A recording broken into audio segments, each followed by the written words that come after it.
한 번도 못 가본 대회였기 때문에 제가 지금 갑자기 이렇게 블리즈컨에 가게 된 게 좀 적응이 좀 잘 안 돼요. 지금. 일단 친구들은 저를 믿어줬었어요. 근데 가족들은 프로게이머란 직업이 안정성이 없다 보니까 반대가 심했습니다.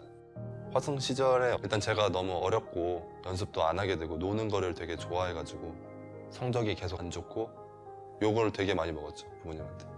자기 말을 들었어야 됐다.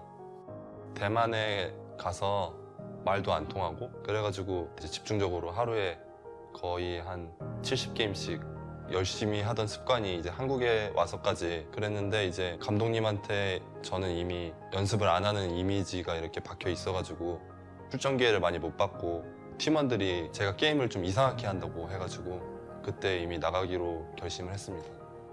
One time, I woke up, I saw a message from Kat. He said, "Are you interested in True?" And then I checked the next page. True already messaged me, and he said he's looking for a team. Will you help support my dreams? 동원이 형한테 조언을 구해가지고 믿고 했었는데 Yeah, so I figured the visa would take a month, maybe two. 처음에는 12월에 나온다. 그래서 1월부터 이제 미국 생활을 할 수 있다. But it took 9 months, several retries.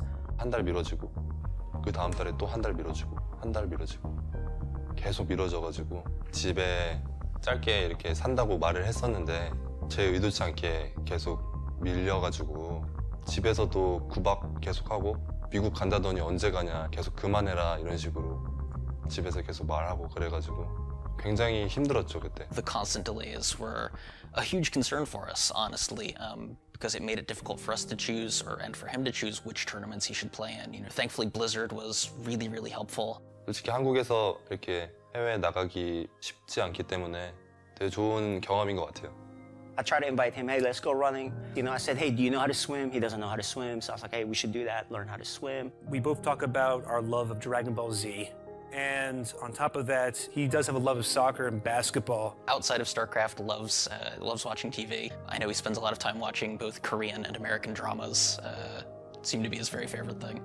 We go to the car stuff because I'm big into cars. So he's not really big into cars or anything like that, but he just enjoys being with company. So he kind of takes it all in as part of the American experience. 일단 제가 블리즈컨에 갈 수 있는 기회는 몬트리올을 우승하는 것밖에 없었기 때문에 그렇게 큰 가능성을 열어두진 않았어요.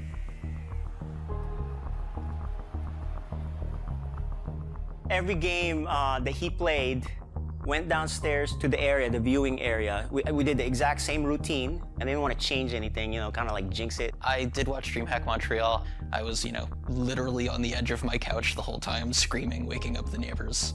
And then when he actually was gonna win, I couldn't believe it, because the whole visa process took so long. He admitted to me he hadn't really been playing. In fact, he was playing other games. And it showed in his play. But then, of course, True with practice and is motivated, is totally a different person. 그 성적을 낸 후에 나도 하면은 잘할 수 있는데 시간을 많이 허비한 것 같아서 많이 후회가 들었습니다.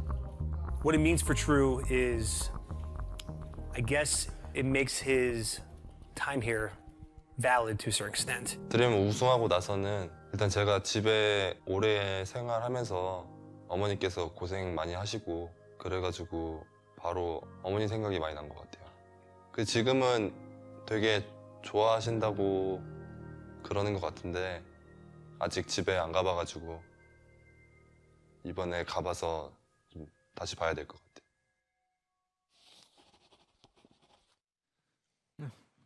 Another fantastic video, the WCS Signature Series. This time True, the WCS Summer Champion.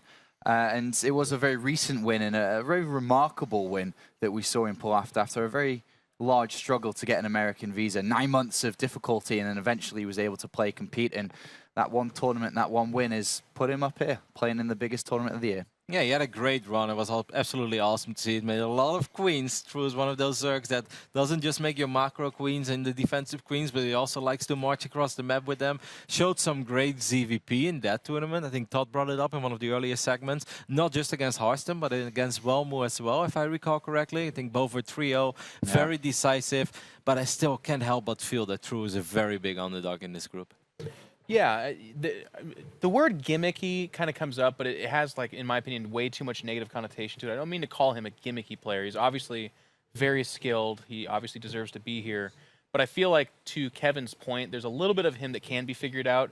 If you're ready for the aggression of Lings and Queens in most of these matchups, you're going to be pretty okay with him. He's not going to pull too many rabbits out of that hat. It is a cool series when you look at it overall, because you've got True, who is that champion, that recent champion, but you've also got another champion from a different region in Zest. But here is a couple of moments from True. Like we mentioned, a massive victory that got him the position he is today. And how well is he going to do now? He's at the biggest tournament. Yeah, I think that's the biggest question here, because again, this is the most important tournament here of the year.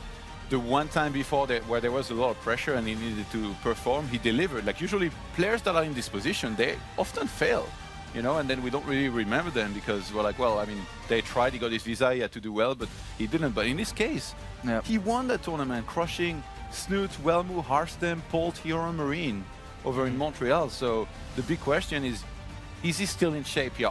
How well is he prepared here for this group, for this very tough group? Yeah, there's something magical, too, that's interesting.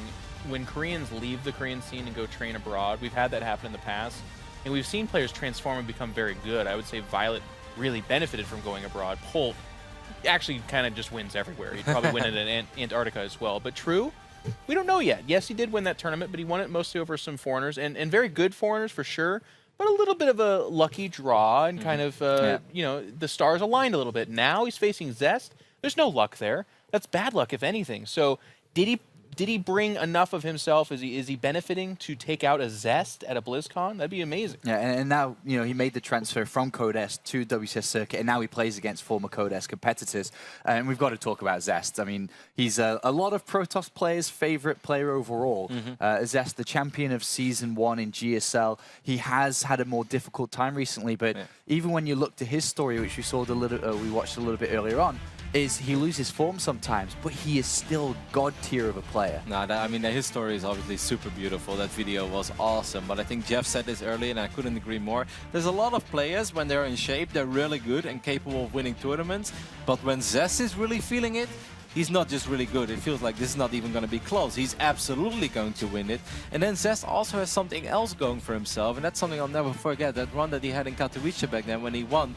The Zest in the round of 32, round of 16, and even round of 8 was nowhere near the same as when he started reaching the semifinals. I remember he was down 0-2, he was one map away from being eliminated, but he really grew into the tournament. Every round he started to play better, and by the time the grand finals arrived, like, I wasn't very worried that Zest was going to win it anymore, because Zest just has that something special about him that if he's absolutely feeling it, there is no doubt he's going to win it. However, this is the first series of the tournament, so we don't know, and like you said, the last indestructible Zest that we saw was the early stages of 2016, so it's been a while, but we know that if anybody is capable of really reaching that god tier mode, it's Zest. And if he isn't there today, though, the True is a player who will roll over him. We know his crazy style. He's very aggressive, very all in. If there's any mistakes, especially the way the matchup works, if there's a missing Zealot in a wall, there's going to be Lings inside. There's going to be Bailings running around trying to capitalize on any mistakes. He's got to be on point. Yeah, absolutely. True actually has a winning record against Zest, but they didn't play this year. Like, they haven't played in a while. And there is a lot less content out of True to study out there, and it feels even more important to be able to study this guy. But just because he has a wild and crazy style, he is able to really mix in anything, you know, like, I wouldn't even be surprised if he did something like, you know, stay on 2 base longer than most other Dirks and already started dropping a lot of Banelings or something like that. So, whereas for Zest, there's quite a few VODs out there. He's been underperforming. So for both players, it's pretty much the same question. How well are they playing right now? They both have a great potential, but only one of them can advance here. Yeah, and to go to Kevin's point, too, what gets me excited about this being that first match of the day is which Zest showed up to BlizzCon. Is he happy with the $10,000 check? He's like, you know, I'm going to give it my best. It's pretty good, but that's a tough group. Maybe I'm not feeling it. We're getting towards the end of the year. Let's take a little bit of a break. Or is it the Zest that is feeling it that we've seen where it's not even just this group. It's like, he's like, well, I mean, if I get 100,000, I guess that's okay, but the 200,000 sounds a lot nicer. And he's that kind of guy that can plan for that. Yeah. True's not, to be honest. I feel like True is the player coming into this group with something to prove. And we definitely have those stories going back and forth. Neeblet trying to prove that he is a consistent top-tier foreigner. But with True, you know, all that work to get that visa, winning that tournament, great. But now you're at BlizzCon. What was it for? True, actually, in Montreal, he won $35,000, I believe. He almost a little bit less than doubled his overall lifetime earnings. If he wins these tournaments, he more than triple it, and who knows? The owner of Sidestorm might not be the only one rolling around in a Lambo anymore. I mean, I think the Signature Series kind of shows a lot about True in the way that he's looked at StarCraft over the years. You killed our toast in the back of the room. The Signature Series kind of, when it looks at True's life in StarCraft, is that in the very early beginning stages of his career, he didn't really care very much. He didn't really practice very hard. He wasn't training to be the best. He was having fun with friends. And then it's kind of highlighted recently where things got serious for him. He really started to take his StarCraft Didn't he say serious. something in his interview where like his team thought like they didn't like him because he was playing like non-standard builds and stuff? So that's just how he is, really. Like, he has that craziness about him that makes him very dangerous, but also can backfire if his opponent is on point and can read into what he's doing. And that could be Zest having some success here. I will say though, I feel like you guys can all comment on this, of course, but like for me, the ZVP meta is very, it's very momentum based. Like if a Protoss does get behind a Zerg right now, there are ways to come back for sure, but it's a lot less so. It's not as much like you hit that critical composition and there's nothing the Zerg can do. You have invincible defensive play. Everyone jokes about the Dark Shrine. I guess it still does kind of work from time to time. It's going to blink soon. But like for the most part, if you do get behind, you're in a lot of trouble right now. And True, that's where I give him the wild card because he's so aggressive, because he's so off the cuff. There's a lot of weird things that could happen where all of a sudden Zest is just in a like, okay, well, I'm going to do like a big adept, maybe, a weird timing attack to try to get back into this, and that plays into True's playstyle. So that's where it worries me that someone on paper, like a Zest, who is way more accomplished than a True, way more famous, way more, liked, I would say, not in a popularity kind of way, but just with fans, could actually just lose like straight up 2-0. True could just surprise him. And that loser would be playing against Patience for elimination in just a couple of hours. Well, thank you very much, gentlemen. It is time to get ready for this one. It's going to be a cracker, I'm sure. GSL Season 1 champion going up against the WCS Circuit Summer champion just around the corner.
The reviews are in, and the critics agree. Overwatch is a perfect 10. Psst, what are you looking at?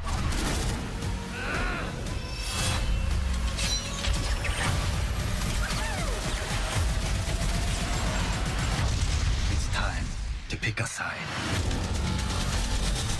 Overwatch. Play it now on PC and console. Rated T for teen. The StarCraft 2 WCS Global Finals is sponsored in part by Intel, T-Mobile, NVIDIA, and Republic of Gamers.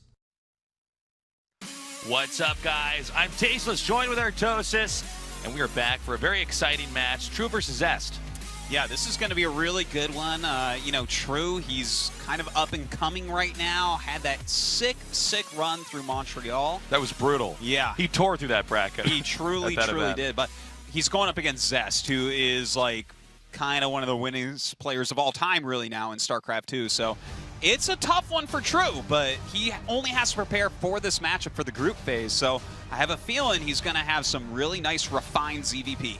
And we're going to get right into this. Zest versus True. This is game number 1. Down here in the bottom right, in the red, he is Zest.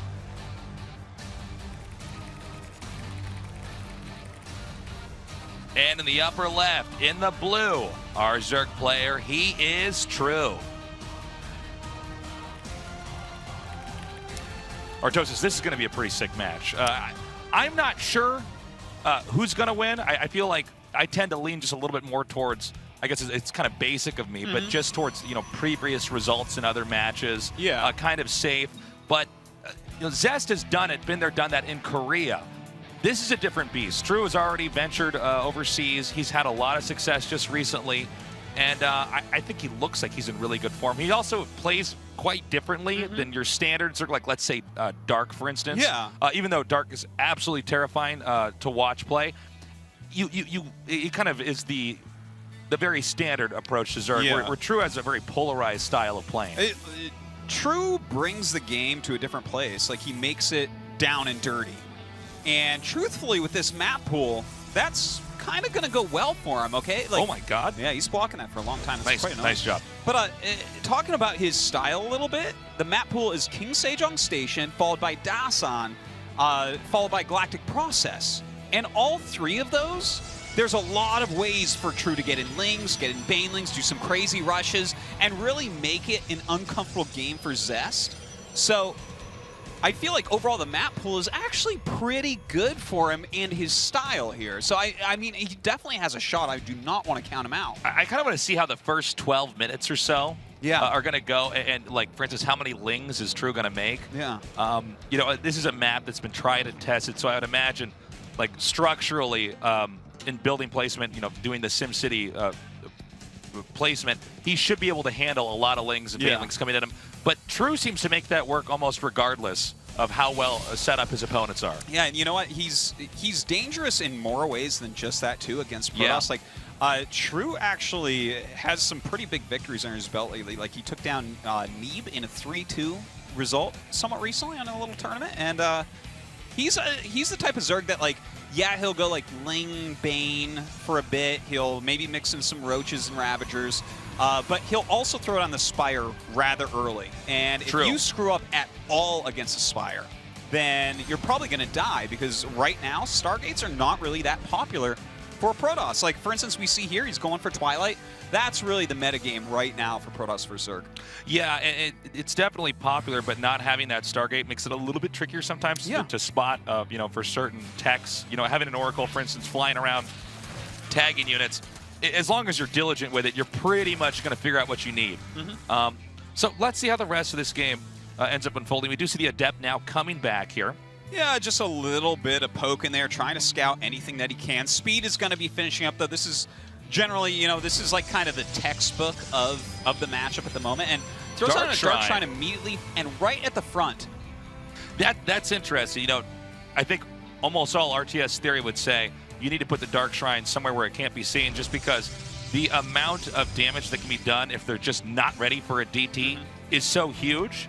But, I don't want to go super meta, but, he might want to put that out there and then let him see that and then do something else a little bit later. We'll see. And he definitely also had, he actually has basically his entire base at the entrance here. So the Lynx just spot everything. And look, this is actually smart in a lot of ways, and I really want to talk about that some. Like, to put his entire base at his entrance, because True is so known for doing busts, that is so many buildings, it's not even worth it for True to try, right? Like, there's that is a really good point. I like what you're saying. Yeah. So this seems to be a setup tailored for, if True does try that, it probably wouldn't turn out so well. So actually having a setup like that might negate that whole factor entirely. No, totally. And it looks like what Zest actually wants to go for here, it's not about the Dark Shrine, guys. So I'm sure a lot of people are looking and saying, but he sees it's DTs. Well, I mean, he's not actually going to go for spores. Not for spores.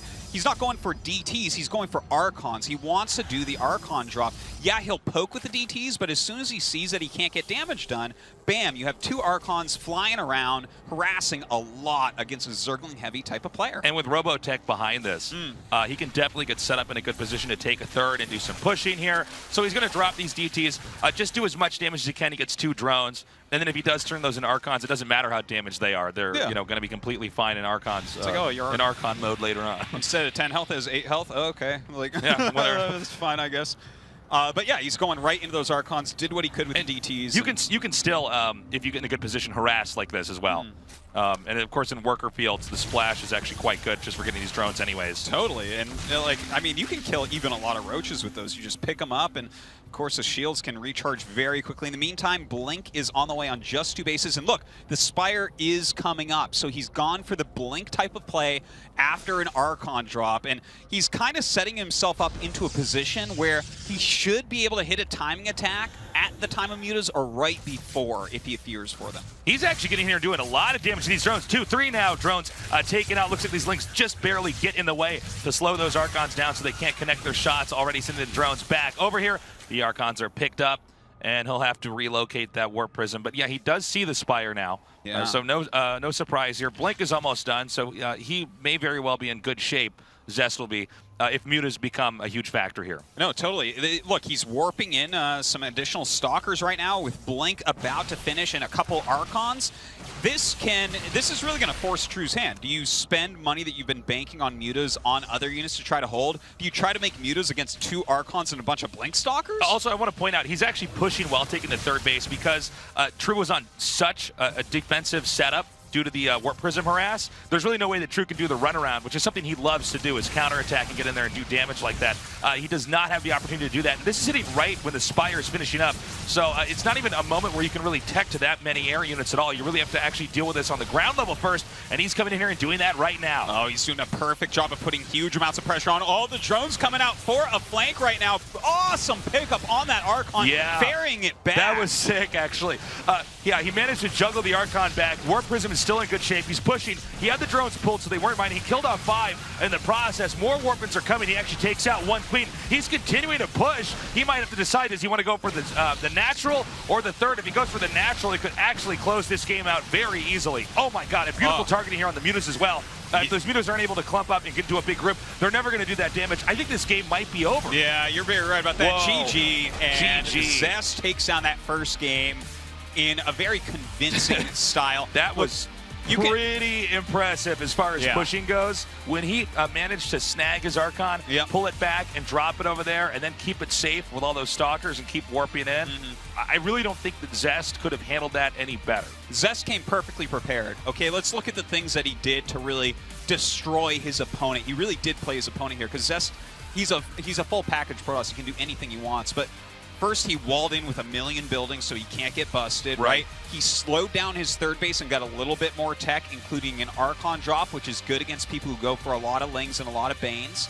And then he went into Blink and hit a timing attack as the Spire was finishing up. And that's like, this is how you play against this style, and he did it beautifully. True never really had a shot in that game.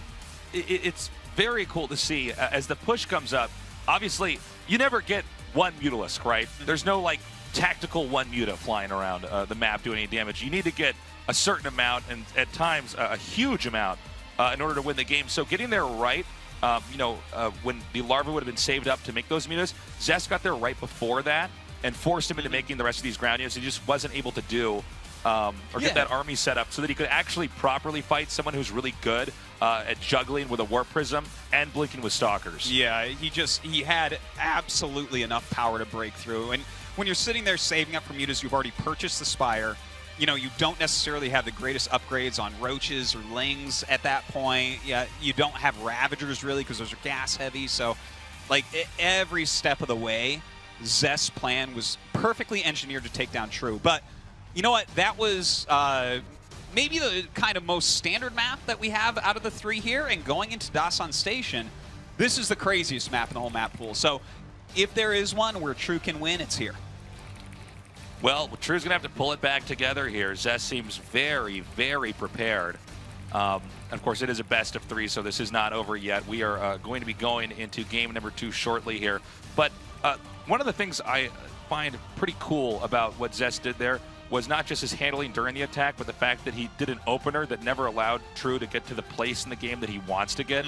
I think True is at his best when he's dictating how the game is going. You're playing by his rules. I guess the opposite of that would be somebody like Rain, where Rain basically sits back and kind of analyzes what you're doing and reacts, and eventually he's just responded enough times well enough that he's ahead. But Zest going with these aggro builds, harassing, and then following that up with a big push, that worked out brilliantly. We are now going to go into game number 2. Right now, Zest is up with a 1-0 lead.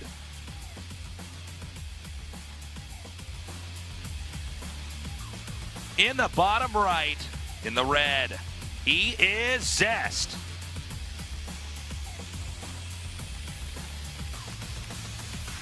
And in the upper left, in the blue, our Zerg player, he is True. All right, Dasan, this is a really wild map. There's a you're so close. There's a gold base right there. You can attack through rocks. There's multiple ramps going up to the base. You know, this is kind of like a paradise for a player like True, who's capable of attacking you through so many different avenues. I also feel like this is one of these maps where you really get to see the person who's just, in general, the better StarCraft player win at. There's a lot of different variables that make this map exciting, and a lot of different ways that the map can be restructured throughout the game. Yeah. So let's keep an eye on how the openers are and how they start to respond to each other, because you can have, you know, two players play, you know, over and over on this map and end up with completely different looking games depending on, you know, the few small different openers or a few little switches in the build that you might do. So this is going to be cool. There is a ton of variation, and Dasan is a map that we don't see played quite as much. A lot of people like to veto it because it is so abnormal. So yeah, that's been a big trend at times in RTS, is that if you get a map that is I guess too scary to play on, you'll use that to veto it. But if you get a really good player who's comfortable enough to play on a map like this, then you know, if it forces your opponent to then have to veto that map, and they might have other maps they want to get rid of. But in this case, these guys are both very confident, so we're going to be duking it out here. Well, I'm interested to see how Zest wants to play. He's opened up with 2 Gateway Adepts into a fast Nexus, but of course not at the gold base, so you wouldn't be able to really defend that early on. But True already has this gold base, so when Zerg gets that, this is one of the hardest things to deal with as a Protoss player. Yeah. Zerg can just start their units earlier off of less drones, so their production gets out of hand very quickly. It's kind of the nature of Zerg, right? They're always supposed to be expanding ahead of the other race, so they can actually end up getting the gold base earlier. And that's definitely something Zest is going to have to figure out how to cope with here. We see these Adepts now coming up. Looks like he wants to try to gun down these drones. Now, even if he doesn't get any drones, the fact that he's slowing these drones down from mining on a gold base is actually quite impactful. It certainly is. Like, that is a huge chunk of the Zerg economy. You just, when you play this type of style that we see from True, you just don't have as many drones. So anything you can do to that gold base is really going to help out your cause. Yeah, when you have a gold base, since you're getting so many more minerals, occasionally players will just cut back on that number of workers. So yeah, that slowdown a lot more of a big deal than a normal blue mineral base, you know, mining delay. Yeah, and look, he's trying to keep pressure a little bit on the front and then moving these Adepts around the back. So the Adepts in the back will deny mining, and he needs to finish killing off the rocks so his Zerglings can get around. So look at this, really hurting that economy so far. Kills 1 drone, forces everything else off. The Queens will try to push it back, but with 2 Adepts there, you basically can't mine right now.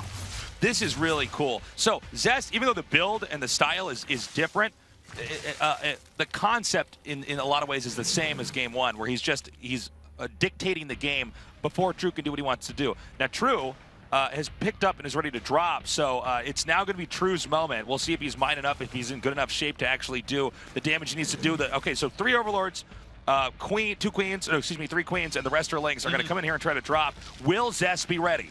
Well, this is a scary strategy. It's kind of an old one, but we haven't seen it recently, and he doesn't have anything up here at this pylon except for 2 Adepts. The Queen's starting to come out now. This is a huge move from True. And if he can manage to take out this pylon, he's going to unpower these gateways. The probes have been pulled. Mothership Core coming up. He does power the pylon, but it goes down a matter of seconds later. And I think that actually just might be it, Artos. There's just nothing. Nowhere to run, nowhere to hide. You're right about that, Tasteless. He is just dead. A very decisive move from True, bringing these drop overlords over. And GG, that is it. True going to take game number 2. Why these games are going so fast? I feel like we're speed running this cast here. Okay, so we're already going into game 3.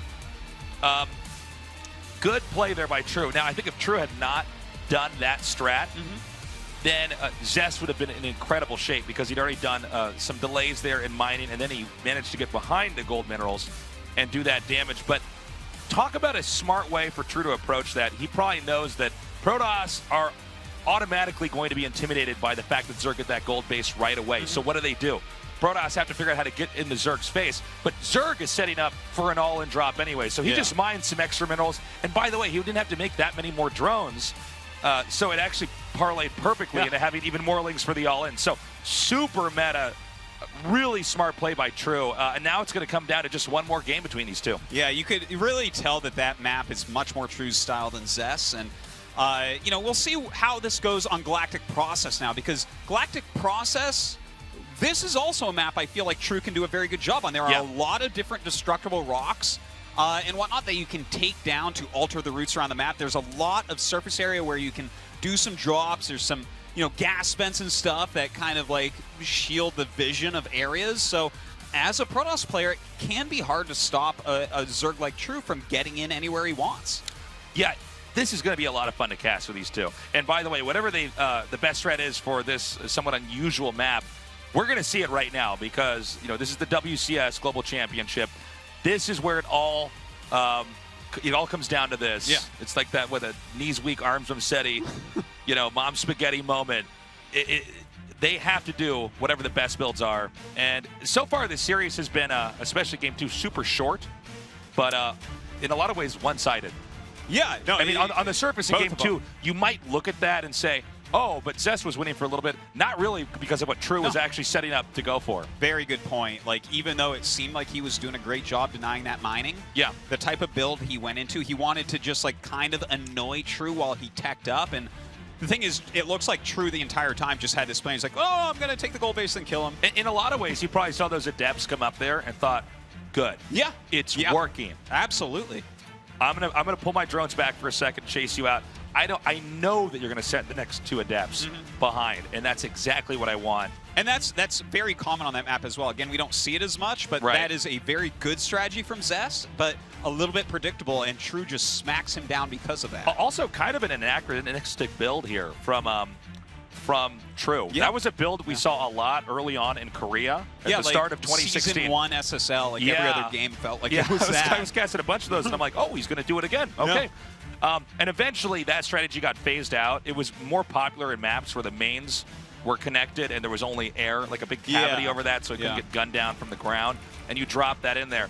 But just because of that weird gold base right there, the Protoss has some opportunities to try to harass.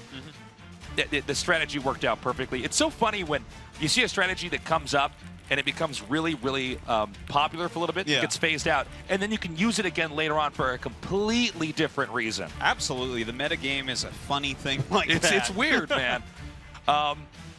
Guys, we are going into game number 3. This is it for these two, so get ready. This is Zest versus True.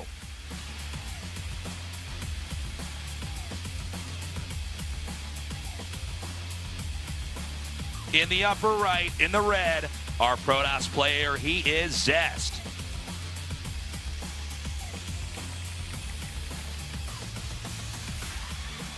And in the bottom left, in the blue, winning game number 2, he is True. My intros are rhyming, Artosis. Yeah, you're doing a great job there. I'm a poet, and I wasn't even aware of it. Ooh. That didn't rhyme. That was a joke.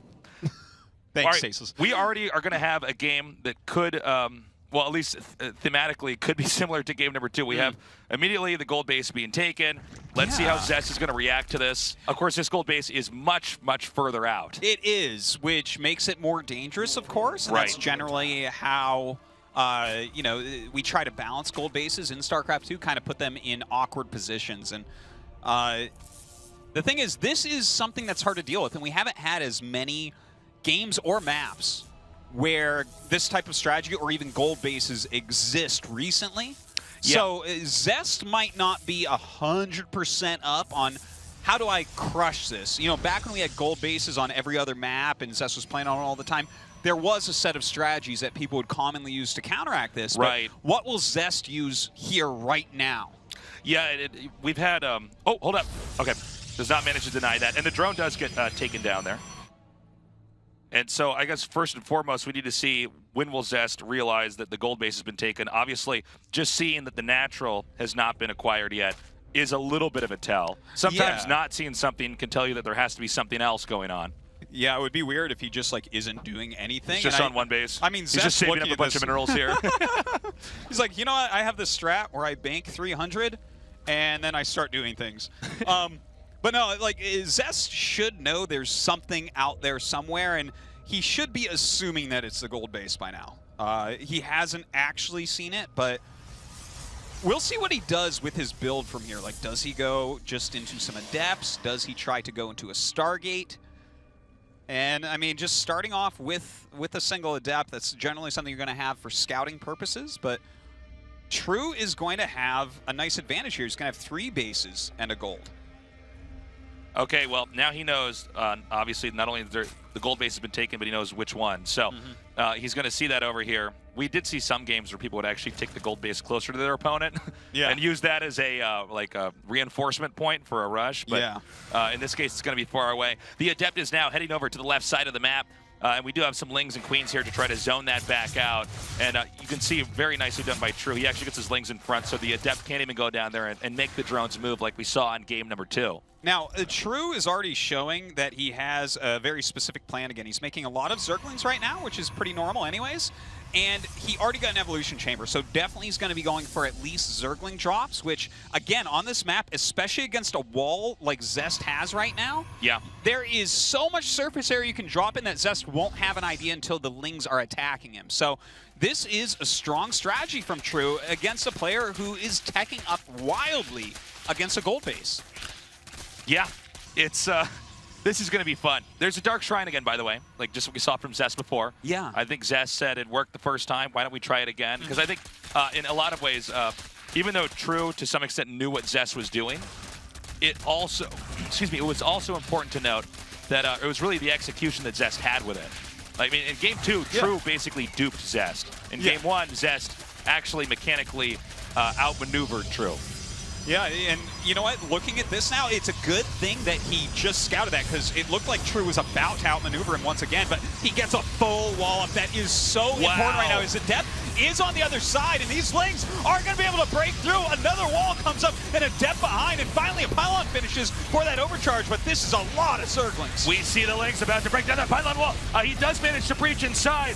Are there enough Lings after all that damage was dealt to them to do enough damage here now in the main? He's going for the pylons, but the probes do force these Lings to go up north here now into the main where their probes are trying to mine. Also, True at the upper left side of the map has a ton of Lings that are moving around to do another attack here on Zest. That is so many Lings, but we have 3 Dark Templars warping in right now. No detection, of course, for True on this side of the map. He doesn't have a layer to make an Overseer.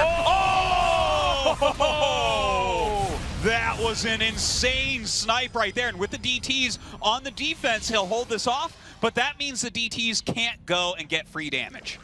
That's right. In a sense, he's pinned right now into his base. But losing that Overlord, that's huge. That's a lot of lost opportunity later on. And it really takes the steam out of this rush that was coming here from True. Now, True's not done yet. He's already got another Overlord in position to try to drop. But, you know, with the DTs out, Zest is in a lot of ways set up to be in really good shape. Remember, he didn't lose a ton of probes when the Lings got in. It was scary, but mostly he blocked it out. Yeah, he somehow lost like nothing there. He basically sandbagged that long enough that he's in good shape. Now, True has to choose. Do I either go all in even further? Is plan B to get even crazier? And it looks like that's what it's going to be. The other one would have been to go back and try to macro, but that's not True's game this time around. Well, he is trying to get some damage done, and this is doing a good job so far. 8 probes going down, takes down that Adept as well. Some more probes. The probes just standing and fighting, trying to hold their ground, but 13 going down, that's pretty significant. At this point, by the way, Artosis, he's still making Lings. Yeah. He's not turning it off, man. And he's dialed it up to 10 and pulled the knob off. Well, against an Archon drop, this is going to be a little bit weak. I can't lie. The Archons Word are on the street really... is that Archons are pretty good against Lings. Yeah, now that he's warping into Adepts as well, how do you hold that with just Lings? You have to have a lot. He comes up with what he has right now, trying to surround Archons, but as soon as you do, Zest picks them up. And with a Warp Prism here, what are the Lings going to do? I mean, there's all these range units that can poke in, and of course the melee attacking Lings really can't do much if you can just juggle them in and out of the Warp Prism. and this is starting to look really bad here for True. But right now, True trying to dive in and get a good surround here. The Warp Prism moved back out of range out of the Spore Crawler. Yeah, picking up that Archon as well. Glaive's just now finished. He still has a good 6 Adepts here. More on the way. By the way, don't forget, you know, he can make more DTs and take out that Spore. He can actually deny vision there and take that out absolutely no matter what. And that's exactly what he's going to do, Tasteless. 2 more DTs popping out, and that is going to be a free kill on this gold base. True just doesn't have much going for him. Yep, he's actually going to move the Warp Prism over here to the left. The gold base is going to be taken out, and a 2-base Zerg versus a 2-base Protoss, both with blue minerals they're mining from. That's always bad for the Zerg. This is an almost unwinnable position for True. How does he try to fight back from here? That full wall in by Zest just bought him enough time to get his tech online, and now he's moving in for the kill. Zest is going for the jugular. His Adepts shade in, and there's nothing there to defend. GG! Zest takes a series. Wow, that was a fast and furious one. I definitely have to applaud just how decisive True was. How long were we even casting that like best of 3? 7 minutes or so. I feel like we weren't even warmed up. It went so fast. Yeah. These guys really getting in each other's face. Brilliant play there by Zest. He really handled that best of 3. Yeah. And by the way, best of 3s are tough because you make 1 or 2 mistakes, and that's it. Yeah, you saw how quickly he went down in game number 2, and it's like game number 3, True was ready to kill him again, but he just barely scouted that in time and was able to get the wall up. Guys, we're going to go to a short break. When we come back, we're going to see how Zest is feeling now that he's won his series.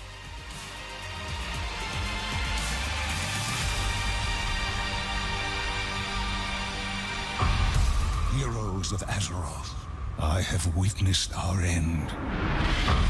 Demonic armies spilling over the horizon and onto our shores. Heed my warning. The Burning Legion has returned. Stronger, more determined than ever before. These demons seek to annihilate everything upon Azeroth. No single person can stand against the Legion alone. And so you came to me. I will deal with these intruders.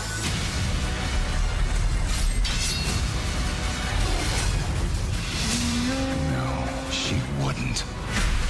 I knew we couldn't trust her! In the end, death claims us all. The Legion cannot be stopped. Our time is short. Now go. But remember, should you fail, all worlds will burn.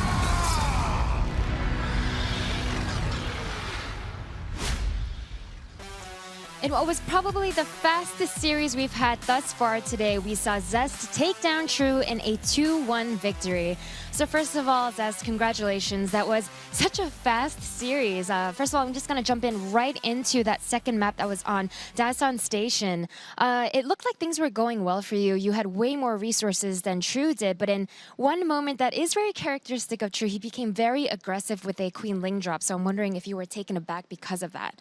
이제 그 두 번째 경기에서 이제 좀 자원으로는 훨씬 더 더 많았는데 방태수 선수가 되게 좀 공격스럽게 그 여왕 링 드랍을 했는데 그 순간에 엄청 당황했는지.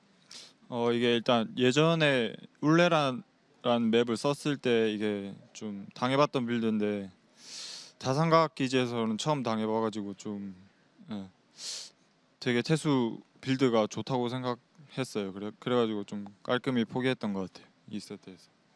So he says this build is actually one that I faced in the past, but it was on a different map. It was on Arena. So this is the first time I faced this build on this particular map. And so I thought at that point, I thought, okay, True just came up with a really good build for this map, and I just decided to give up cleanly and just head into that next series where you were able to win. On that last map on Galactic Process, we saw true to True's reputation. He did become very aggressive with Zerglings, and it could have been dangerous for you. I'm wondering if there was ever a moment you were nervous about that. 이제 그 마지막 경기에서는 그 방태수 선수가 되게 저글링으로 되게 공격스럽게 이렇게 왔는데 혹시 그 순간에 뭐 긴장이나 걱정을 하셨는지? 일단 이번 블리즈컨에서 8강이 너무 가고 싶어가지고 태수 VOD를 많이 봤어요. 그리고 그 갤럭틱 프로세스라는 맵에서 저그들이 그런 식으로 많이 이때까지 해왔어가지고 의식하고 있어서 침착하게 막을 수 있었던 것 같아요. So he says, at this WCS Global Playoffs, I really wanted to head and advance to the quarterfinals. So I actually studied a lot of the Zerg players' VODs. And when I watched True's playstyle, I actually saw that a lot of the Zerg players are doing this particular strategy with Zerglings. So I was aware of this build, and I think that's why I was able to play so well against it. Now, your next opponent is going to be Neeb. And exactly 1 month ago, Neeb was able to defeat you 2-0 in the Kespa Cup. So I'm wondering, because of that, if you are particularly worried about that particular matchup at all. 이제 다음 상대가 니브 선수인데 한 달 전에 2대0으로 졌잖아요. 그래서 그것 때문에 약간 걱정이나 있는지. 그때는 확실히 그 닙 선수 그 푸푸전 그 개념이라고 해야 되나 그런 게 되게 좋았어가지고 그때는 확실히 진 거 인정하는데 이번에는 저도 좀 푸푸전 연습 많이 하고 와가지고 해볼만 할 것 같아요. So he says, I'm not going to lie, back then I could definitely tell that Neeb had a really strong grasp of PvP. So I will give all credit to him there and when I lost him a month ago. However, coming into this week, I've actually practiced a lot of PvP myself, so I definitely think that I'll be able to take it when I play him next. And my last question for you, Zest. I spoke to Dark earlier, and he mentioned that he only feels his obstacle is getting through this round of 16. And he said if he can just get through the round of 16, he feels like he can win the whole tournament. So a lot of confident words from him. I'm wondering how you feel about your confidence headed into this week. 이제 아까 전에 박명구 선수와 얘기를 나눴는데 박명구 선수가 가장 큰 산이 16강이라고 했어요. 여기서만 이제 넘어갈 수 있다면 이제 이 대회 블리즈컨을 우승할 수 있을 거라고 쉽게 이렇게 대답을 했는데 이제 주성호 선수는 어떻게 생각하세요? 저도 그 연습 때만큼만 나오면 충분히 블리즈컨 결승 무대 자리에 설 수 있을 것 같아요. Zest says, as long as I'm able to show what I've been able to do during practice, I definitely think I will be able to stand on that WCS Global Finals Grand Finals stage. So we'll see if that does come to fruition. Congratulations again, Zest. He will be the second winner in Group B. Dad. Thank you very much, Smix. An awesome interview as always. Now joined on the couch by In Control, Rotti, and of course Todd. Todd, let's start with you and work our way down. That series, what are you thinking? I think Artosis may believe in miracles, but no Lamborghini is going to be acquired anytime soon for True if he keeps on playing like this. He's going to have to be better, and Zest was just solid enough here throughout. Although a little bit of a misstep, not just he didn't veto Dasa, and he also maybe didn't play the best. I know Rotti gets super rustled anytime a mothership core is delayed for 1 second. He's like, that's 1 second. Like, how did he not make it? I would have had it already, but does he? Yeah. You haven't been watching his stream then, because sometimes we do Stargate builds, he doesn't even build a mothership core. That's the next level gamble. That's like mind games. We can talk about the first map a little bit. I think that's best to show game and Dark and Drop didn't do that much damage, but also saw there was really nothing. Then he saw the spy, like, oh cool. It was a pretty straightforward game. But the second game, yes, Johan, I do get a little bit rustled. Like, I don't want to be overly critical here because it's so easy to sit here and see the entire game and be like, ha, but I just don't know what he was doing. Mistake.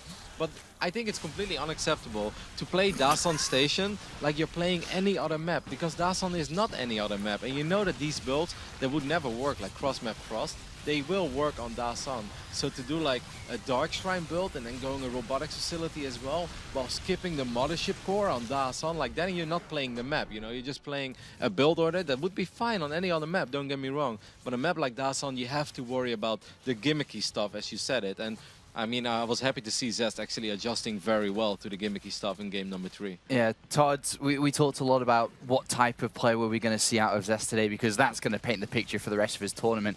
Are you confident in what you saw? Yeah, again, like, there was a misstep with Dasan, but other than that, I think he looked pretty good.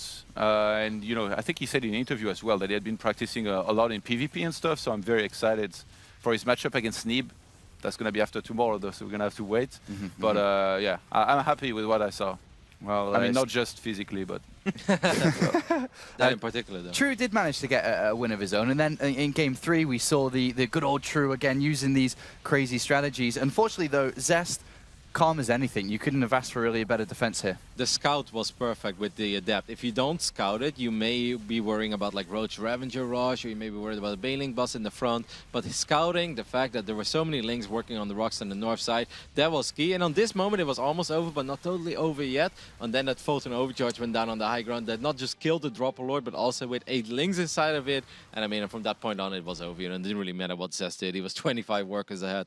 Yeah, in control. It's a series that we kind of predicted would go this way. We got what we thought, but overall we've now stopped with Group B. We're going to be moving back to Group A for the elimination match. But final thoughts on what we saw in this group?